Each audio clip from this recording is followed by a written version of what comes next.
નમસ્કાર, હું પ્રવીણ. આમ તો કળિયુગ ચાલી રહ્યો છે, પરંતુ લાગે છે કે સ્પર્ધાત્મક પરીક્ષાઓનું આયોજન કરતા લોકો, સરકાર, બોડી આ તમામ કળિયુગની પરીક્ષા કરી રહ્યા છે. તમને લાગશે કે એટલું બધું તો શું થઈ ગયું? ગુજરાતમાં છીએ ને કોઈ ભરતી સમયસર, ભરતી કેલેન્ડર તો દૂરની વાત છે, પણ સમયસર ભરતી પૂરી થાય એ પણ વિવાદો વગર, અને અધૂરા વિવાદે પણ પૂરી થાય તો એની કોઈ ડેડલાઇન નથી. લખી રાખજો. આ તમામ એ ઉમેદવારો કહી રહ્યા છે કે લખી રાખજો સાહેબ, તમે સમયસર ભરતી પૂરી નહીં કરો અથવા તો છબરડો થયો છે એવો એક પણ સવાલ નહીં ઉઠે. કેમ કે ધક્કા ખાય છે ભાડા ખર્ચીને. દીકરા દીકરી નાના હોય તો પાડોશી કે સગાવાલાને કે પરિવારજનોને સાચવવા મૂકીને આંદોલન કરવા ચડે છે. મજાલ છે તમામની કે સરગાસર ચોકડી વટાવી જાણે, અથવા તો તમે ત્યાં પહોંચો તો કઈ રીતે ટીંગાટોળી થાય છે ભૂતકાળના દ્રશ્યો હશે. આજ જે વિષયને લઈને બેઠા છીએ, વનરક્ષકની પરીક્ષા. વનરક્ષકની પરીક્ષાનું ગઈકાલે અચાનકથી જ રિઝલ્ટ જાહેર કરી દેવાયું. રિઝલ્ટ મેરિટ અનુસાર, કોઈ કટ ઓફ નહીં. થોડી વાર થઈ તો સોશિયલ મીડિયા લાગણીથી ઉભરાઈ ગયું. વ્યાજબી પણ હતું. 3 વર્ષથી પરીક્ષાની તૈયારીઓ કરે છે, સારા માર્ક્સ આવશે એ જોઈને ગ્રાઉન્ડની પણ તૈયારીઓ શરૂ કરી દીધી. પરંતુ કટ ઓફ વગર મેરિટ જાહેર કરી દેવાયું. નામ આવ્યા તમામના, માર્ક્સ નહીં. તમારું નામ છે તો તમે ક્લિયર છો, પણ કઈ પદ્ધતિથી રામ જાણે. હવે જેવો વિવાદ થયો તો ટ્વીટ કરવું પડ્યું હસમુખ પટેલને. આજે જિલ્લાવાર કટ ઓફ સાથે લિસ્ટ જાહેર થશે. 8 ગણા ઉમેદવારોનું લિસ્ટ, એટલે કે જેટલી ભરતી છે 823 ખાલી જગ્યા છે વનરક્ષકોની. આમ તો મોટી છે, 523 પર ભરતી થઈ રહી છે. 7 થી 8 લાખ ફોર્મ ભરાયા હતા. 4 લાખ વિદ્યાર્થીઓ ઉમેદવારોએ કન્ફર્મેશન આપ્યું. તો સીધો સાદો ગણિત એ છે કે 4 લાખ પરિવારોને અસર કરતો આ મુદ્દો છે. આજે બપોરે 12 વાગ્યાની આસપાસ જિલ્લાવાર કટઓફ સાથેનું એક લિસ્ટ ચડે છે. તો એમાં પણ સવાલો ઉઠે છે કે જે ઉમેદવારો રહી ગયા છે એ ઉમેદવારો ને પોતાનો માર્ક્સ જાણવાનો અધિકાર છે કે એમને કેટલા માર્ક્સ આવ્યા. એ જાહેર નથી થયું, જાહેર થવાનું છે. અને નોર્મલાઇઝેશનની જે પ્રક્રિયા છે એ પ્રક્રિયા પણ અસમંજસમાં છે.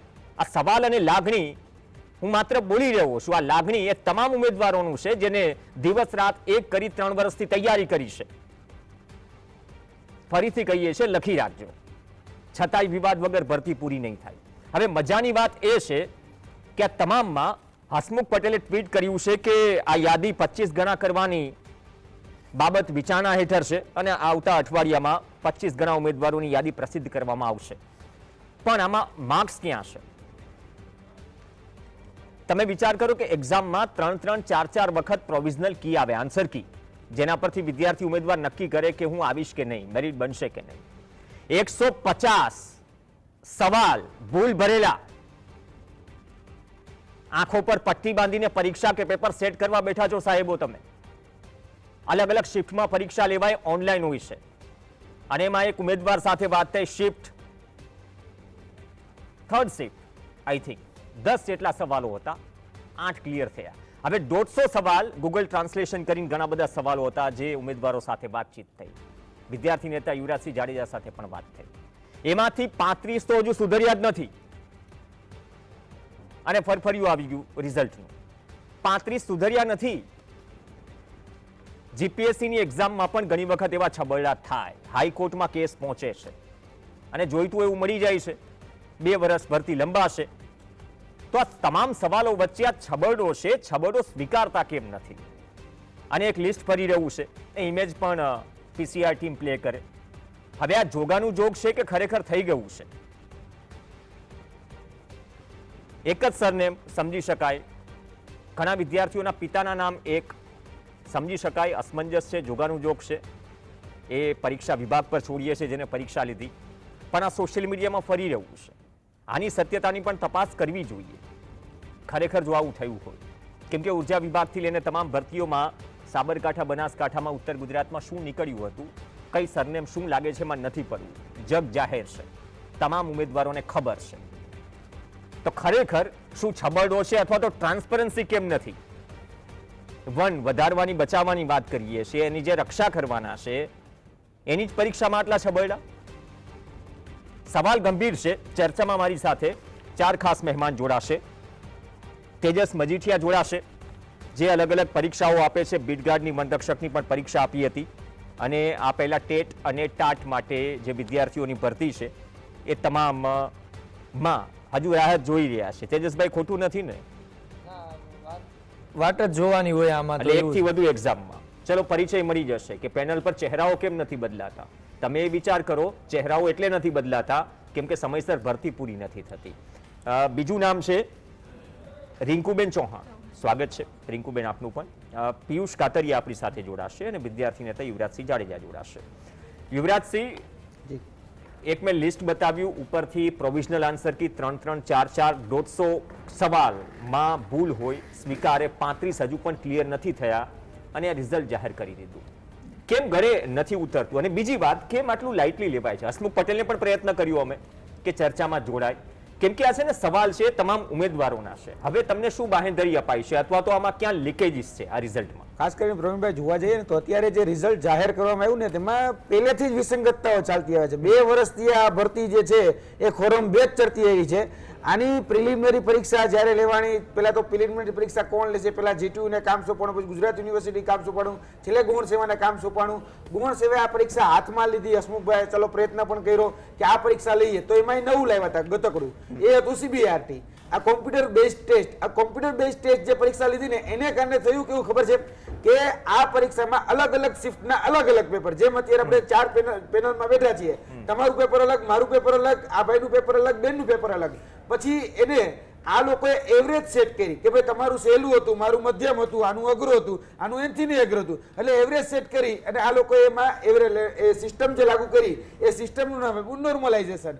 એટલે તમારે સહેલું પેપર હતું તો તમારા માર્ક ડાઉન થયા. આ બેનનું પેપર અઘરું હતું, એના માર્ક જે ખરેખર પેપર અઘરું હોવાના કારણે એ લોકોએ માર્કને અપ કરી દીધા. હવે પેપર કાઢનારી જ છે, પેપરને સહેલું કહેનારી જ છે, પેપરને અઘરું કહેનારી જ છે, માર્ક વધારનારી જ છે, માર્ક ઘટાડનારી જ છે. અને રિઝલ્ટ જ્યારે આપવાનું થયું, હવે અત્યાર સુધીમાં રિઝલ્ટ કઈ રીતે બહાર પડતો હોય પ્રવીણભાઈ ખબર છે? કે વ્યક્તિનું નામ આવે, વ્યક્તિની કાસ્ટ આવે એટલે કેટેગરી, અને વ્યક્તિના માર્ક આવે. તો અહીંયા એ પ્રકારે ખરેખર રિઝલ્ટ થવું જોઈએ પ્રેઝન્ટ, પણ એવું ન થયું. ખાલી વ્યક્તિઓને નામ આપી દીધા કે આટલા વ્યક્તિઓ પાસ. હવે આમાંથી કઈ રીતે ખબર પડે કે કઈ કેટેગરીમાં કેટલા ઉમેદવાર દીધા? ધારો કે હું તમને કહું કે રાજકોટમાં એક SC ની સીટ છે અથવા તો કોઈ જગ્યાએ જનરલની સીટ છે. હવે એક જગ્યા ઉપર એ લોકો 8 જણાને પસંદ કર્યા, પણ એ 8 કોણ, કઈ કેટેગરીના, કઈ રીતે પસંદ થયા એનું કોઈ હજી આપણે યાદી નથી મળી. પ્લસ એમાં જે માર્કનું કટ ઓફ હોવું જોઈએ. આજે તમારા જે માર્ક હોય સહેલું પેપર હોવાના કારણે અને આ બેનું અઘરું પેપર હોવાના કારણે નોર્મલાઇઝેશન સિસ્ટમ એપ્લાય કરી લોકોએ, તો ભાઈ તમારા ઓરિજિનલ માર્ક કેટલા હતા અને એમાં તમે કેટલા વધારો કર્યો અને આ બેનમાં તમે કેટલો ઘટાડો કર્યો, હજી એની સુધી કોઈ પણ બાબતની અમને સ્પષ્ટતા મળી નથી. અમે આ બાબતને લઈને આજે હસમુખભાઈ પટેલ પાસે મળવા ગયા હતા. જેમ તમે વાત કરી એમ અમે પરીક્ષા પછી પણ પરીક્ષા જ આપીએ છીએ અને પરીક્ષા પછી પણ અમારી પરીક્ષાઓ ચાલુ જ છે. આજે જ્યારે અમે મળવા માટે વાત કરી ત્યારે સૌપ્રથમ હસમુખભાઈ પટેલે વિદ્યાર્થીઓને મળવાની ના પાડી હતી કે અમે 1.5 થી 2 કલાક ત્યાં જ બેઠા છીએ. 1.5 થી 2 કલાક અમને હસમુખભાઈ પટેલ મળ્યા નથી. 1.5 થી 2 કલાક પછી અમને કીધું કે ભાઈ તમારા 5 પ્રતિનિધિઓ આવો અને અમને તમે મળી અને રજૂઆત કરો. અમે આ જ વાત કરી. નો ડાઉટ એના પ્રામાણિક પ્રયત્નો કરે છે, એમાં ના જ નથી, પરંતુ એ વ્યક્તિ પ્રામાણિક પ્રયત્ન કરે છે એને કારણે જોવા જઈએ ને તો આખી સિસ્ટમ નથી સુધરી જતી. આ જે અત્યારે સિસ્ટમ લાવવામાં આવી છે CBRT અને જે ફોરેસ્ટનો અત્યારનો જે વિવાદ છે, પહેલેથી જ વિવાદમાં તમે જે રીતે વાત કરી એ વાત તો હું સ્ટેપ બાય સ્ટેપ જાઉં છું. પહેલો વિવાદ CBRT પદ્ધતિમાં જે એજન્સીને કામ સોંપવામાં આવ્યું એ હતી TCS. TCS જે પેપર કાઢ્યા ને એ પેપરમાં ટ્રાન્સલેશનમાં ભૂલ. હવે એ બેઠો છે દિલ્હીમાં અંગ્રેજીમાં પેપર કાઢે છે, આપણે અહીંથી ગુજરાતીમાં પ્રશ્ન મોકલીએ કે એ ડાયરેક્ટ એના પ્રશ્નો કાઢીને અંગ્રેજીનું સીધું ગુજરાતી ટ્રાન્સલેશન કરે, ગૂગલ ટ્રાન્સલેશન જેવો ઉપયોગ કરે, એને કારણે 150 જેટલી ભૂલો આવી. આ 150 જેટલી ભૂલો અમે તમામ ઓથેન્ટિક પુરાવા સાથે, આના આધાર પુરાવા સાથે ત્યાં રજૂઆત પણ કરી. 3 વખત પ્રોવિઝનલ આન્સર કી આવે છે, પછી ફાઇનલ આન્સર કી આવે છે, ફરીથી રિવાઇઝડ ફાઇનલ આન્સર કી આવે છે, અને પછી અમને એમ હતું કે બધા જ પ્રશ્નો સુધરશે. હજી પણ 35 પ્રશ્નો તો સુધર્યા જ નથી. અને 35 પ્રશ્નો સુધર્યા નથી તો આ રિઝલ્ટ આપી, આમ પણ તમે 3 વર્ષ મોડા છો પરીક્ષામાં, તો પછી આટલું રિઝલ્ટ ઝડપથી જાહેર કરવાનો મતલબ શું? નામ સાથે જે ક્લાસ સાથે જે એક પ્રક્રિયા હોય છે કે ટ્રાન્સપરન્સી રહે. આજે કચ્છમાં બેસેલો કોઈ પણ વ્યક્તિ જોઈ શકે અમરેલીમાં કોણ પાસ થવું છે, કેટલું કટ ઓફ છે, શું છે શું નહીં. તો આવું કેમ એમ? તો 35 પ્રશ્નો સુધર્યા નથી એ સ્વીકારે છે. હા, એ સ્વીકારે છે. તો પછી આ કેટલું વ્યાજબી? હવે આમાં મતલબ ભૂલ ભરેલા સવાલો સાથે જે ઉમેદવારોએ પરીક્ષા આપી એ મેરિટમાં છે કે મેરિટમાં બહાર? એમાં એવું એનો પક્ષ એવો છે કે આમાં સંકલનનો અભાવ છે. એટલે કે ગૌણ સેવાનો પ્રતિનિધિ છે એ પેલા જીએડી ને જાણ કરે, જીએડી નો પ્રતિનિધિ છે એ જે તે એજન્સીને જાણ કરે, એટલે વાયા મીડિયા ચાલવાનું છે. જે ખરેખર સંકલન હોવું જોઈએ એ સંકલન મેચ નથી ખાતું, અને એને કારણે જે વ્યવહાર કરવો પડે છે એ ઈમેલના માધ્યમથી વ્યવહાર કરવો છે. એટલે આ ઈમેલના જે વ્યવહારો થાય છે ને એ વ્યવહારમાં પણ ક્યાંક ને ક્યાંક ભૂલ છે. એટલે આ બધી જ વિસંગતતાઓને લઈને આજે અમે મળવા માટે ગયા હતા, પરંતુ જોવા જઈએ ને તો અત્યારે પણ એટલી બધી આની અંદર છબરડાઓ છે. આ એક પછી એક જે તમે અત્યારે લિસ્ટ પણ બતાડી રહ્યા છો એ લિસ્ટમાં પણ કોઈના નામ સરખા છે, કોઈના પિતાજીના નામ સરખા છે, કોઈનું આખું નામ સરખું છે કે સરનેમ સહિત. એટલે આ જોગાનું જોગ થાય. આ જોગાનું જોગ એમાંથી ગઈકાલે અમને એક વ્યક્તિ મળ્યા છે અને નામ છે એમાં ભરતભાઈ દુદાભાઈ અય્યર. એને રાતે અમારો સંપર્ક કર્યો છે અને એમાં એને આધાર કાર્ડ પણ આપ્યા છે કે આ બંને વ્યક્તિઓ જે છે એ અલગ અલગ છે યુવરાજભાઈ. એટલે ચલો માની શકે એ વ્યક્તિ તો સ્પષ્ટતા કરી, પણ હવે વ્યક્તિગત સ્પષ્ટતા થાય છે, પણ ભરતી બોર્ડ ક્યારે સ્પષ્ટતા કરે છે? ઓકે, હું એ જ કહું છું, તાપી, ભરૂચ, નર્મદા, સુરત, સરખી સરનેમ, પિતાનું નામ 4-4, 5-5 કેન્ડિડેટનું સરખું, અને આવા 25 થી 26 કિસ્સા આ ઘરે ઉતરે છે. તેજસભાઈ, આ જોગાનું જોગ છે કે ખરેખર આમાં પણ ટ્રાન્સપરન્સીની જરૂર છે?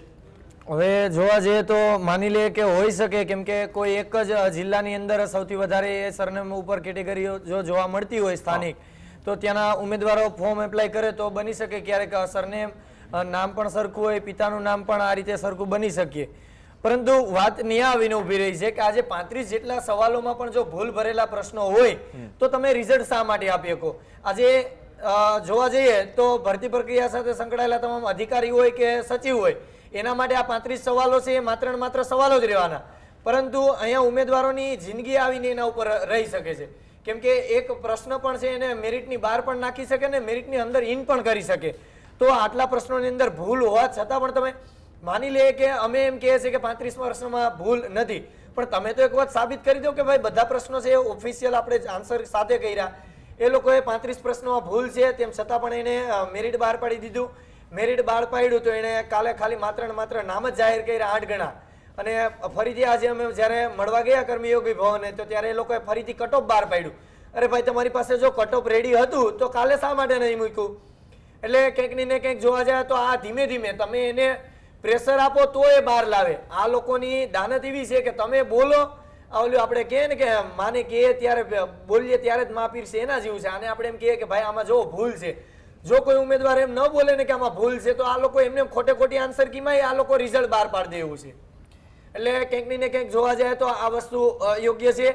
અને બીજું કે 823 ની સામે જોવા જાય તો લગભગ 2 લાખ જેટલા કેન્ડિડેટ પાસ છે. 80 માર્કના 80 ગુણના આધારે પાસ ક્રાઇટેરિયા જોવા જઈએ તો અમારી એક એ માંગ છે કે અત્યારે વન વિભાગની અંદર આપણે જોવા જઈએ તો જગ્યાઓ અત્યારે ક્યાંક ને ક્યાંક વનપાલ હોય તો એ પોતે અન્ય વિભાગની અંદર પ્રમોશન થઈ ગયું અથવા અમુક કર્મચારીઓ છે નિવૃત્ત થઈ ગયા તો કંઈક ને કંઈક મહેકમ વધારે ખાલી હોય છે.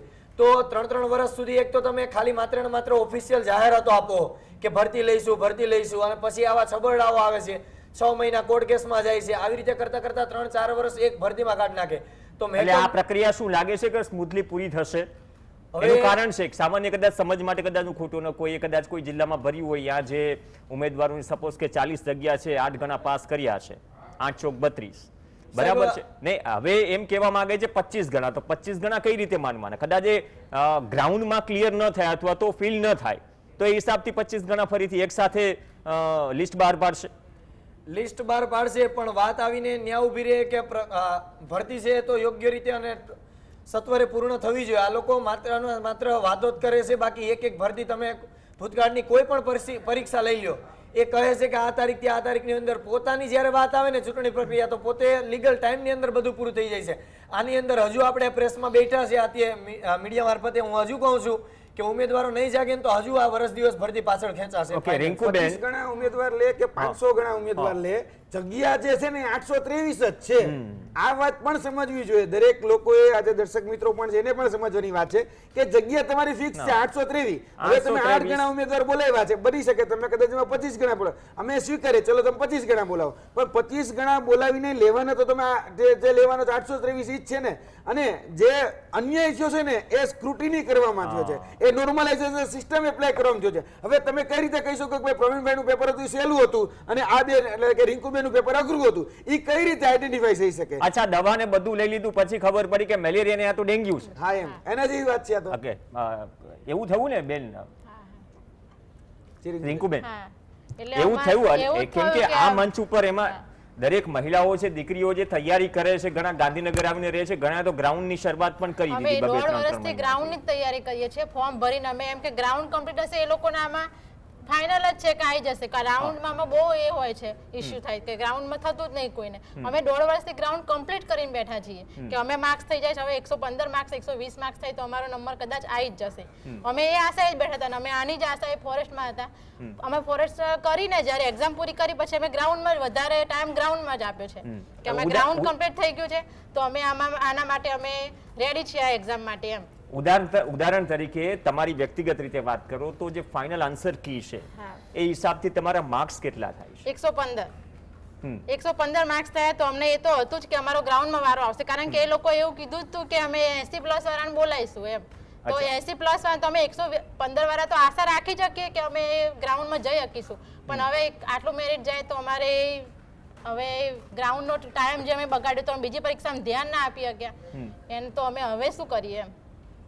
હવે 2022માં ફોર્મ ભર્યા પછી અમે તારીખ માટે એક્ઝામના કોઈ ઠેકાણા નતા. પછી 2022માં અમે કેટલું 1 વર્ષ 6 મહિના 8 મહિના જેટલી રાહ જોઈ ને ત્યારે અમારે એક્ઝામની ડેટ આવી. અમે એક્ઝામ માટે તારે એક્ઝામ આપી દીધી. પછી એક્ઝામ આવી તો એમાં અમે લોકોએ ઉમેર્યું કે અમે CBRT થી લઈશું, તો અમે CBRT આપવા માટે એ માટે રેડી થયા કે અમે CBRT થી એક્ઝામ આપી દઈએ. એમાંય અમારે થોડું ઘણું પ્રોબ્લેમ થતો તો ઓનલાઈન હતું એટલે કે ઓનલાઈનમાં ઇસ્યુ તો થાય જ કે અમે જઈએ ને નેટવર્કનો પ્રોબ્લેમ હોય, કોઈ બી પ્રોબ્લેમ અમને પ્રોબ્લેમ થતા હતા એમાં એમ. તો અમે આપી દીધી. પછી અમને રાહ જોઈ અમે આન્સર કી માટે. આન્સર કી એમાં પ્રોવિઝનલ આન્સર કી આવી, એમાં 2 વાર તો પ્રોવિઝનલ આન્સર કી આવે છે, પછી અમારે ફાઇનલ આન્સર કી આવી. તો અમે 4 વાર અમે આન્સર કી ભેગી કરી અને હવે અમારે જ્યારે મેરિટ આવવાનું હતું તો અમે એમાં લિસ્ટ ડાયરેક્ટ આપી દીધું. કોઈનું કટ ઓફ નથી, કોઈના માર્ક્સ નથી અને ડાયરેક્ટ લિસ્ટ આપીને બેઠા છે કે અમે લિસ્ટમાં નામ હતા એ લોકો ગ્રાઉન્ડ માટે રેડ આપી શકે એમ. તો હવે અમે શું કરીએ? આ તો એવું થયું ચૂંટણી લડી રહ્યા છે 5 ઉમેદવારો, એક ઉમેદવાર જીતેલા જાહેર, બાકી 4 કેટલા મત મળ્યા ખબર નહીં, પૂછવું પડશે કેટલા મત મળ્યા. કાતરિયાભાઈ, શું એ જ પ્રકારની પરિસ્થિતિ છે? કેમ કે 2022માં જો એમ કે છે કે ફોર્મ ભરાય છે, ફેબ્રુઆરીમાં આઈ થિંક એક્ઝામ લેવાઈ હતી 2024માં, આપણે આવતીકાલથી ઓગસ્ટ મહિનો ચાલુ થાય છે, એટલે કે આટલો સમય નીકળી ગયો. અને સમય નીકળી ગયો છતાં 3-4 મહિના સુધી આ રિઝલ્ટ ટલ્લે ચડી ગયું. તો હવે શું અપેક્ષા છે આ સિસ્ટમથી? સાહેબ, આમાં તો એવું કહી શકાય કે નવેમ્બર 2022માં આના ફોર્મ ભરવામાં મંગાવ્યા હતા સરકારે, તો બધાએ ફોર્મ ભર્યા હતા 2022 નવેમ્બર.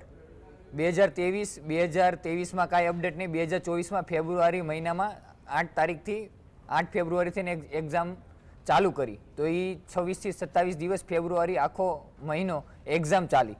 3 શિફ્ટમાં એક્ઝામ લેવાતી હતી. તો પહેલા દિવસે જેને એક્ઝામનો વારો આવ્યો એ તો જે ઉપર જે કોલ લેટર આવી પ્રમાણે બધાને એક્ઝામ આપવા જવાનું હોય છે સેન્ટર પર. તો જે વ્યક્તિને પહેલા દિવસે આવ્યો તો એને તો એની માટે સસ્પેન્સ જ રહેવાનું છે કે પેપરનું શું છે, એ પેટર્ન એને ખબર જ નથી રહેવાની કે પેટર્ન શું છે. પહેલા દિવસે જે જાય એની પછી ખ્યાલ આવી જાય કે પેટર્ન પકડાઈ જાય. CBRT પદ્ધતિથી પેટર્ન આખી પકડાઈ જ જાય કે કઈ રીતની પેટર્નમાં સરકાર આ સિસ્ટમ પ્રમાણે પેપર કાઢે છે. એટલે એમાંથી 10 ક્વેશ્ચન એવા હોય છે કે બધી શિફ્ટમાં સેમ ક્વેશ્ચન હોઈ શકે છે એ પછીની શિફ્ટમાં. તો CBRT પદ્ધતિને ચોખ્ખા શબ્દમાં હું નકારું છું ને સાહેબ એવું કહી શકાય કે આનું નોર્મલાઇઝેશન કઈ રીતના થાય છે એ ગૌણ સેવાને પણ ખબર નથી. પહેલા પ્રથમ આજે એમને ડિક્લેર કર્યું રિઝલ્ટ, કાલે રાત્રે એને ડિક્લેર કર્યું, તો એમાં ખાલી એને નામ જ આપ્યા. કેટેગરી કઈ કેટેગરીના વિદ્યાર્થીઓ છે તે તેમને પણ નથી ખબર. સરકારની પાસે પણ જવાબ નથી. તો આનું કહેવાનો મતલબ એ જ છે કે તમે બધાને માર્ક્સ બતાવો. કોઈને કેટલા માર્ક્સ આવ્યો તો ખબર કેમ પડે કે તમારે માર્ક્સ કેટલા આવ્યા છે? કેમ કે માર્ક્સ અને ફાઇનલ જે આન્સર કી છે ટેલી થઈ જશે. હા ટેલી થઈ શકે તો એટલે આપણને એને ખબર- એમાં ટેલી થશે, એમાં વધઘટ નહીં હોય. નોર્મલાઇઝેશનની પ્રક્રિયા તમે કોઈ જો સમજમાં નથી આવતી. હા એમાં કોઈને 30 પ્લસ છે ને કોઈને 40 પ્લસ પણ છે ને કોઈને 30 માઇનસ પણ થાય છે.